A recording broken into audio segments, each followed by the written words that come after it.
Assalamualaikum warahmatullahi wabarakatuh. Kami dari kelompok 2 akan mempresentasikan hasil kerja kami tentang analisis UMKM Starbucks. Eh, saya Inal Ahmad Dinaldi, di sini saya sebagai moderator. Sebelum masuk ke materi, izinkan saya untuk memperkenalkan nama anggota dari kelompok kami, yaitu ada Sahada Dina, Risnawati Jahra, Adriana Febrianti, Nur Maulidatul, Sandy Irawan, dan yang terakhir Gali Juliarto. Baik, langsung saja masuk ke materi.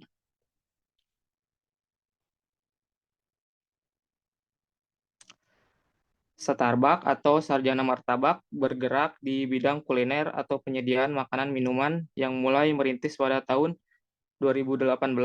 Starbucks adalah sebuah UMKM yang menawarkan beberapa jenis makanan berupa martabak mini dengan berbagai macam varian, rasa, dan topping. Yang kedua ada tokebi dan kondrok dengan isian sosis atau keju mozzarella. Yang terakhir aneka minuman manis atau soda. Untuk sasaran pendistribusian yang dilakukan oleh Starbucks secara offline dengan menetap di beberapa cabang, yaitu ada di Angkrek, Asia Plaza, dan di Cimalaka. Tidak hanya offline, Starbucks juga melakukan penjualan secara online dengan melalui media seperti Gojek dan Grab. Nah, untuk metode pemasarannya, Starbucks mulai dari mulut ke mulut, lalu media sosial, dan menjalin kerjasama dengan berbagai pihak, misalnya sudah dilakukan Starbucks dengan menjadi sponsor dalam Bajar. Dalam hal ini, produk Starbucks mematok harga yang sangat terjangkau untuk segmentasi pasar di kalangan anak-anak muda, mulai dari harga 6.000 sampai 15.000, dengan kapasitas produksi yang bisa mencapai 3.000 pieces per bulan. Baik, materi selanjutnya akan dilanjutkan oleh Sadadina.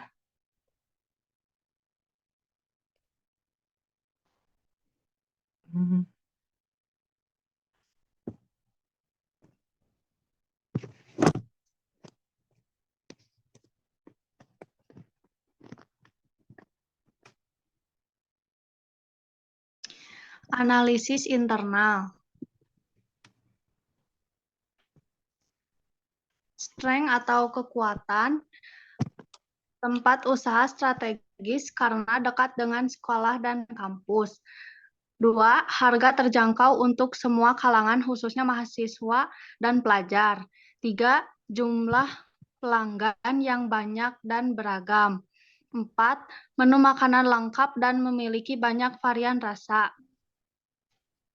5. Packaging menarik. 6. Sudah melakukan penjualan online maupun offline. 7. Aktif promosi di Instagram dengan food yang menarik. Weakness atau kelemahan. 1. Harga bahan baku yang fluktuatif. 2. Pegawai yang kurang profesional saat bekerja. 3. Banyaknya saingan bisnis karena produk mudah ditiru. 4. Terbatasnya mitra kerjasama yang dimiliki UMKM Starbucks. 5. Pelayanan kurang maksimal.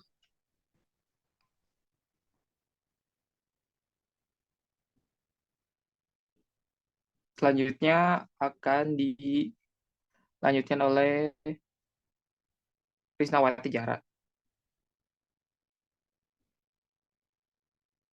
Risna apa? Adiana sih. Selanjutnya, analisis eksternal. Opportunity atau peluang terdiri dari target pasar yang luas, tingkat pesanan akan melonjak tinggi pada saat Starbucks melakukan kerjasama dengan pihak kampus atau sekolah. Selanjutnya, adanya dukungan dari pemerintah mengenai UMKM, media massa yang semakin berkembang, gaya hidup masyarakat yang konsumtif. Selanjutnya, threat atau ancaman terdiri dari satu, munculnya kompetitor atau tren yang menjual makan yang lebih menarik, yang membuat Starbucks kalah bersaing. 2. Minat atau daya beli konsumen tergantung cuaca. 3. Harga bahan baku yang fluktuatif yang bisa mempengaruhi produksi. 4. Kondisi ekonomi yang tidak stabil. 5. Masyarakat daerah pelosok belum mengenal produk Starbucks.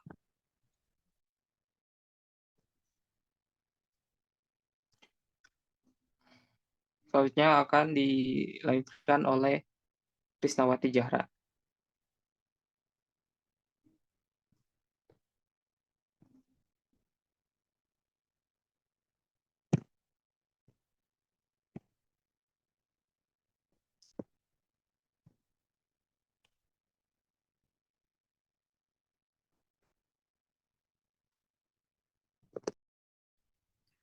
Baik, ini ada analisis permasalahan Starbucks. Ada beberapa masalah yang dihadapi oleh Starbucks, yaitu satu, harga bahan baku yang tidak stabil. Selain ketersediaan bahan baku untuk produksi, permasalahan bisnis kuliner yang masih berkaitan adalah bahan baku itu sendiri.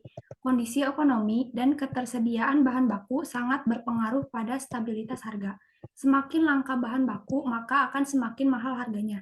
Terlebih di Indonesia sendiri, kebutuhan bahan baku pokok makanan dan minuman lebih sering mengalami fluktuasi. Permasalahan yang kedua yaitu persaingan yang sangat ketat. Sebagian besar usaha di Indonesia didominasi oleh kuliner. Kondisi inilah yang terkadang membuat para pengusaha kuliner yang tidak siap dan memiliki rencana matang menjadi tersingkir. Tak hanya soal rasa, persaingan tersebut juga melibatkan kenyamanan tempat, keberagaman menu, dan harga.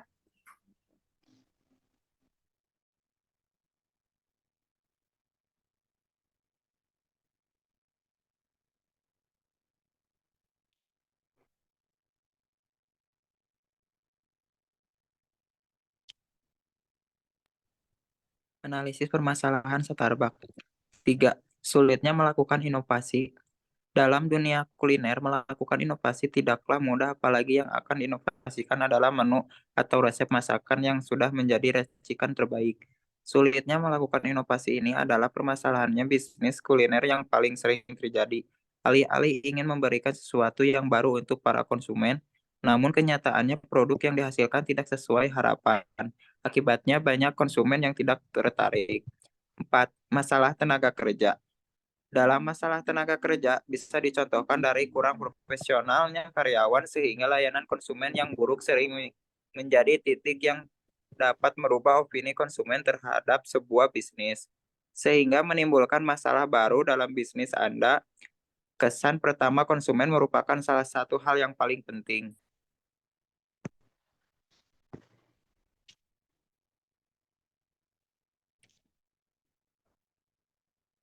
Selanjutnya akan dilanjutkan oleh Nur Maulidatul.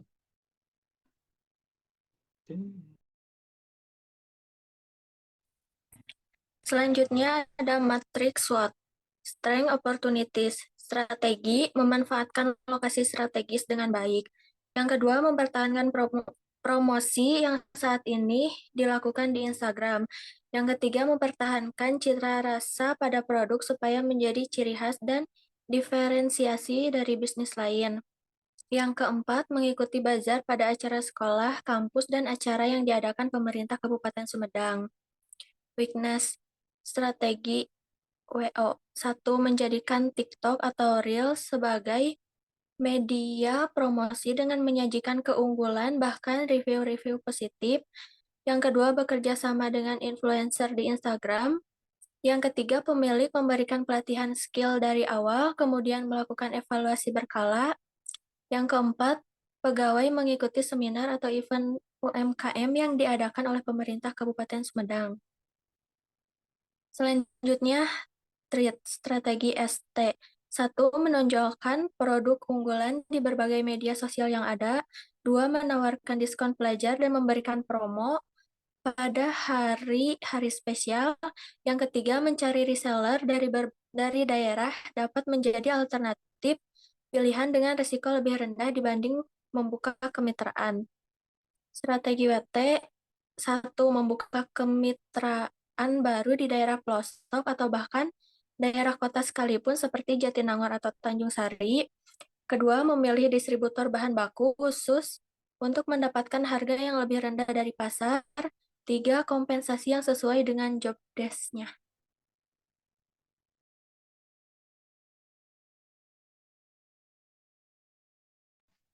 Untuk kesimpulan akan dipaparkan oleh Galih.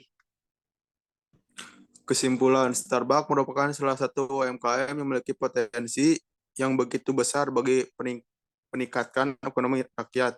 Namun, kenyataannya UMKM masih mengalami berbagai hambatan internal maupun eksternal dalam bidang produksi, pengolahan, pemasaran, modal, dan lain-lain.